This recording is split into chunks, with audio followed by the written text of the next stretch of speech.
esto va a ser un comienzo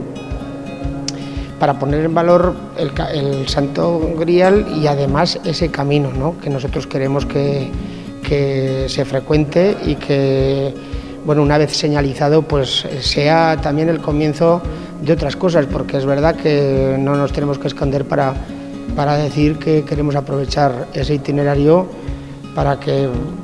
vuelva a resurgir otra vez, pues a través de ese camino,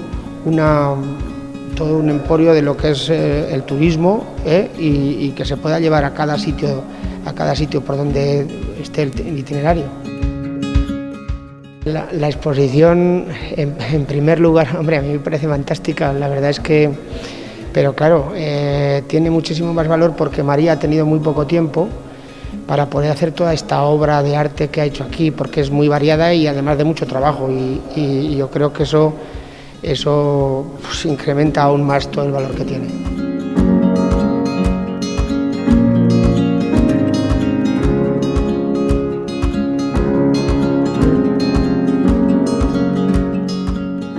Una exposición espectacular en todos los sentidos. Cuenta mucho del Grial, de la historia que tuvo el Santo Cáliz de la Catedral de Valencia, que tuvo su etapa muy importante en esta zona que se llama la Jacetania, y ya por eso es importante por la promoción del camino, y luego desde el punto de vista artístico es espectacular. Es el camino iniciático del Santo Grial, del Santo Cáliz, que irá desde aquí a Zaragoza y luego a Valencia. ¿Qué podemos encontrar? Arte, cultura, amor,